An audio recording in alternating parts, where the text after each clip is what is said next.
you ever wondered why you sometimes agree to things you never intended to? Today, we're diving into a powerful psychological tactic called the foot in the door trap. This method is used by manipulators to get you to say yes, starting with tiny requests and gradually escalating. By the end of this video, you'll understand how this technique works, why it's so effective, and how to spot it in your daily life. Let's begin by exploring the basics of human behavior and why consistency matters so much to us. Humans have a deep desire to be consistent with their past actions. This is rooted in our psychology and helps us maintain a stable self-image. When we make a decision, even a small one, our brains want to stick with it. This tendency is what manipulators exploit. They know that once you've agreed to something minor, you're much more likely to agree to bigger requests later. Let's see how this plays out in real life. Foot in the door technique is simple but incredibly effective. Manipulators don't start with a big ask. Instead, they begin with something small and easy, like asking you to sign up for a newsletter. Once you've said yes, they move to a slightly bigger request, such as trying a free offer. Finally, they hit you with the major ask, buying a product, committing to a service, or agreeing to something significant. Each step builds on the last, making it harder for you to say no. All begins with a tiny request. Manipulators know that asking for something small like signing up for an email list is unlikely to be refused. It feels harmless and easy, but this small action is crucial. It sets the stage for bigger asks. Your brain starts to see you as someone who says yes to these kinds of requests. This shift in self-perception is the foundation of the trap. After you've agreed to the initial small request, manipulators move to a slightly bigger one. This could be trying a free offer or participating in a short survey. Because you already said yes once, your brain wants to stay consistent. You're now more likely to agree to this new request, even if it requires a bit more effort or commitment. Finally, manipulators make their major request. This could be asking you to buy a product, commit to a subscription, or agree to something significant. Because you've already said yes twice, your brain rationalizes that you're the kind of person who supports these actions. Saying no now feels inconsistent, so you're much more likely to comply. Once you've agreed to a series of requests, your self-perception changes. You start to see yourself as someone who says yes to these kinds of things. This shift is subtle but powerful. It makes you more likely to continue agreeing even when the requests become more demanding. Manipulators rely on this psychological shift to get what they want. Consistency is a core value for most people. It helps us feel stable and trustworthy. When we act inconsistently, it creates discomfort known as cognitive dissonance. Manipulators use this discomfort to their advantage, making it easier for you to say yes to bigger requests just to avoid feeling inconsistent. Think about subscription services. They often start with a free trial, just sign up, no strings attached. Once you've signed up, they offer you a special deal or bonus. Finally, they ask you to commit to a paid subscription. Each step feels natural, but it's all part of the foot in the door technique. You're more likely to subscribe because you've already taken the first steps.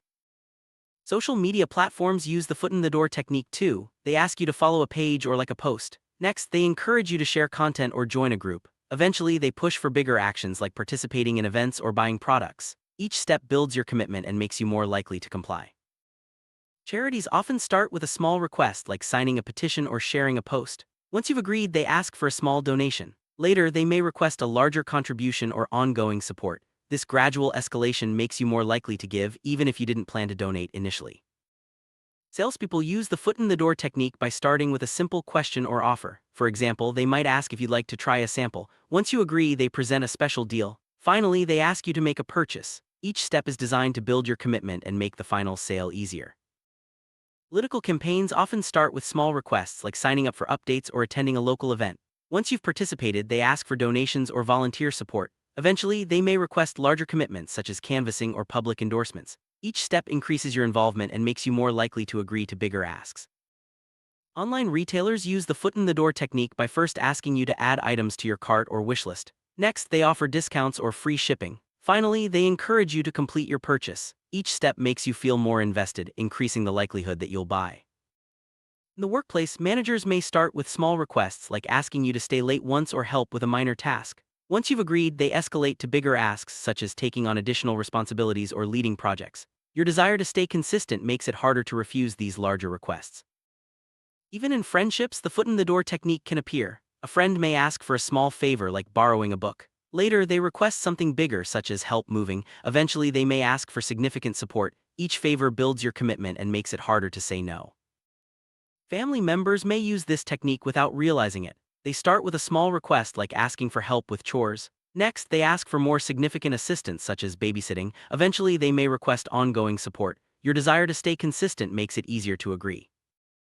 Loyalty programs often start with a simple sign-up. Next, they encourage you to make small purchases to earn points. Finally, they push for bigger spending to unlock rewards. Each step increases your commitment and makes you more likely to continue participating.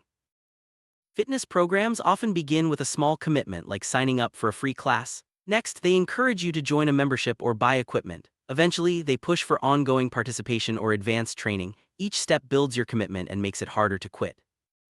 Educational platforms start with a free trial or introductory lesson. Next, they encourage you to enroll in a paid course. Finally, they push for certification or advanced programs. Each step increases your investment and makes you more likely to continue learning.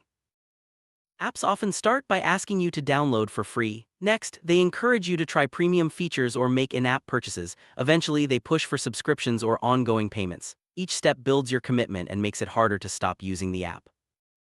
Dating apps use the foot-in-the-door technique by first asking you to create a profile. Next, they encourage you to interact with others or upgrade your account. Finally, they push for paid subscriptions or premium services. Each step increases your involvement and makes you more likely to commit.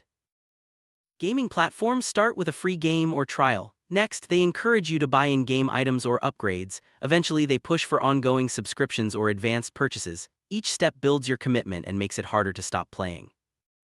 Travel websites start with a simple search or sign-up. Next, they offer special deals or upgrades. Finally, they encourage you to book full packages or ongoing services. Each step increases your investment and makes you more likely to commit to travel plans. Insurance companies start with a simple quote or information request. Next, they offer basic coverage. Finally, they push for comprehensive plans or add-ons. Each step builds your commitment and makes you more likely to purchase full coverage. Health programs often start with a simple assessment or free consultation. Next, they encourage you to join a program or buy supplements. Eventually, they push for ongoing participation or advanced treatments. Each step increases your commitment and makes it harder to quit.